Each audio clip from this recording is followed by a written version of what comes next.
There is nothing that says Christmas more than candy canes. Take 3 candy canes and bind them together using a couple of clear hair bands. Place one band on the lower third of the canes and the other band on the upper third. Next, take a thin piece of colored ribbon and tie a simple knot around the top band. Then set these aside for later. Now take a candlestick and cover the base with a bunch of candy canes.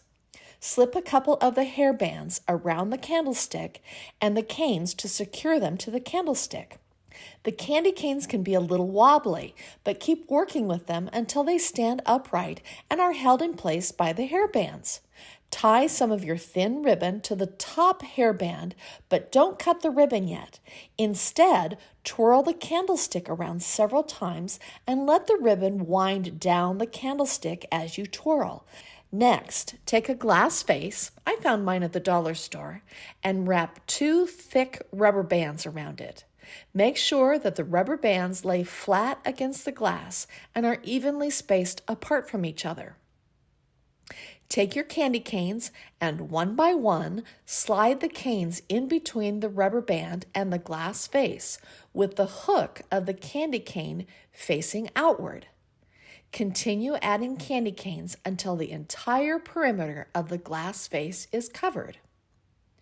Tie a wide ribbon around the candy cane jar, covering the rubber bands, and tie off in a simple knot. Now, start to set a holiday table. Layer a red placemat and white plates. I used a candy cane themed napkin and folded it so it sits between the 2 plates and peeks out over the edges. Set the candy cane covered glass vase into the center of the green wreath. Set the 2 candy cane covered candlesticks beside the glass vase for a beautiful holiday centerpiece. Set 1 place card holder on top of each plate to let your guests know where they sit. You and your guests will love your charming candy cane themed holiday table settings and centerpiece. Time to make some holiday decor. To get started, spray paint the pizza pan a cheerful Christmas red color. At the same time, spray paint the wood cutout a pristine white. While those dry, fill the LED candy canes with batteries. Take 2 of the candy canes and flip one upside down so the crooks of the candy canes are opposite each other. Using a hot glue gun, place some glue along the outside edge of one of the candy canes and then press it against the edge of another.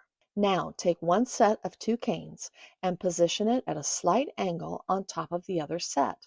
Glue the candy cane sets together.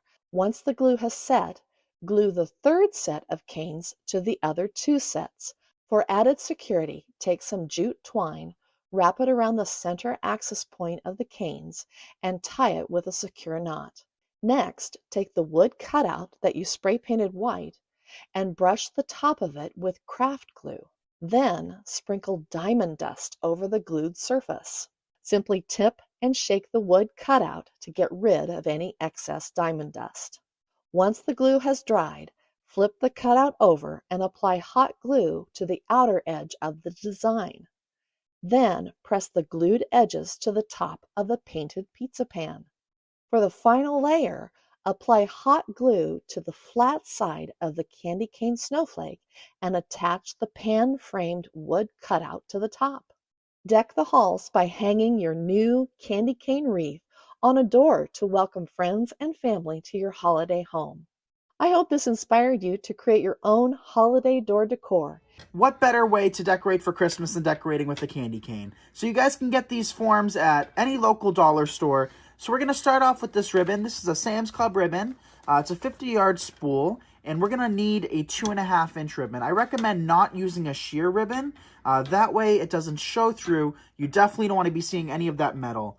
So then what we'll do is we'll take our glue skillet right here and then just apply a generous amount of hot glue. So I don't like to skimp with hot glue when it comes to this. I want to make sure the ribbon stays exactly where I place it. And then what we can do is just take our ribbon, kind of stretch it out a little bit, and fold it over.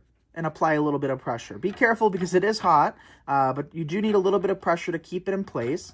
And then what we'll do is we'll let this dry or harden for a few seconds, and then we can come back to wrap our candy cane. So now what we have to do is wrap our metal frame with a ribbon. So like I said, I recommend a 2.5 inch. If you did anything narrower, it'll take a long time to wrap it. So for your convenience, definitely, choose a thicker ribbon and something a little bit wider. So all we have to do is kind of overlap it twice on the bottom, like that. That way we don't see any of the glue or any of the, kind of ends of our ribbon. And then what I like to do personally is just drop my ribbon to the floor, and then we can begin wrapping it all over. So I'm going to wrap it at an angle. Think of it kind of like a barbershop sign where it's kind of spinning around.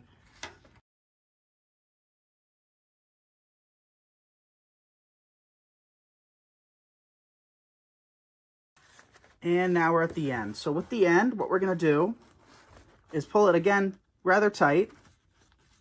Take a little bit of hot glue,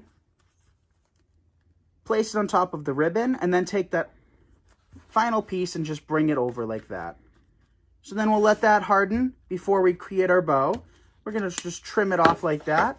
And now we have a really cute candy cane that we're going to add some ribbon to, another big bow to, and some decorative picks. So now we're going to come back in with additional ribbon. So we're going to create kind of a smaller, fancier bow to place on our candy cane to finish it off. And I've chosen velvet. So I don't know about you guys, but velvet is the most Christmassy ribbon I can find. I use it year after year, and I use hundreds of yards of it, and it just screams Christmas to me. So we're going to create a single loop like that with 2 tails on either end of that. And we're going to do that, 3 or 4 times. That way we create a nice full bow. But we're also going to come back in with some decorative picks kind of poked in side of my bow. And I really like that look because it kind of fills out your bow and adds some kind of glitter and shine to it. So there's our second loop. Come back in with another loop. And cut off. We'll do it one more time just to make sure that we have enough loops. Okay, so there's our final loop with tails. Now we'll snip it all off.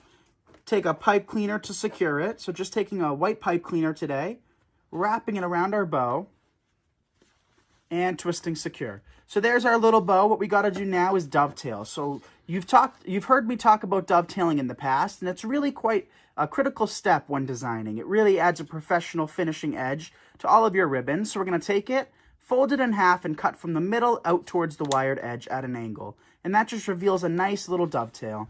So do that to all of your tails that are showing.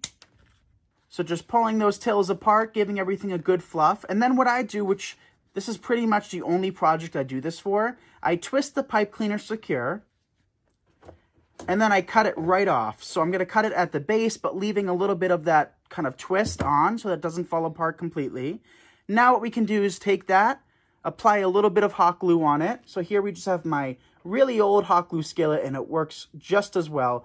Just take a little bead, apply kind of a generous amount. You don't want to skimp with the hot glue. Now what we can do is we can come back into our candy cane and place it where we would like. So I'm going to place mine right here. We're going to give it a minute or two to harden up and let the glue dry. And then we can come back in with some greenery or some decorative picks. So this may be hard to see against my white table, but these are just small white sprays. And I really like the look of them because they kind of add lots of texture to your design, but not take away too much from the bow or the candy cane itself. So I'm just going to snip it off into individual pieces. We're not going to need a whole lot for this project. I'm figuring 1 spray should be enough, and you can get these sprays for, $1 at any dollar store, or you can be getting them at, stores like Michael's, Hobby Lobby, Joann's, AC Moore. Well, AC Moore's gone now, but Walmart even. And then we'll just take them and kind of poke them into the bow. And I always like accenting my bow with extra picks like this. It really enhances it. And it's not going to take too many, so we'll just work in a couple more. And then we also have some of these little candies, which are really cool. So we're going to work in little candies on top of our candy cane. Right here, they're like little swirl candies with the little plastic on either side. So I thought these were really cute. So we'll just dip these in our glue skillet as well and poke them in.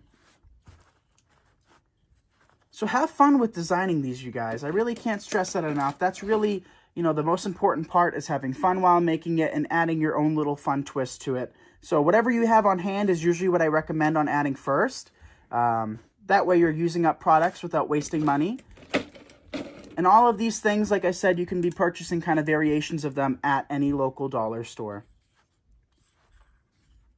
So here's how the candy cane turned out that we just made together. And this is probably one of the most budget-friendly projects we can create. The candy cane frame was $1 from any dollar store. We also worked in a little bit of ribbon. The ribbon on the bow is maybe 3 yards max. And then between 3 and 5 yards to actually wrap our candy cane with 2.5-inch ribbon. And then we came back in with some decorative picks. We have 3 of these little candy pieces and a little bit of those white fern leaves as well. So in total, you can create this project for about $5 or so, so very budget friendly. And as I talked about earlier, you can do this in any color combination that you would like and to match your own home. So I hope you guys enjoyed this tutorial. Definitely give it a shot because it's so much fun to make and the possibilities are truly endless. So this is Nick Kretikos of Nick's Seasonal Decor, and you're watching me on Hometalk. Bye, everyone.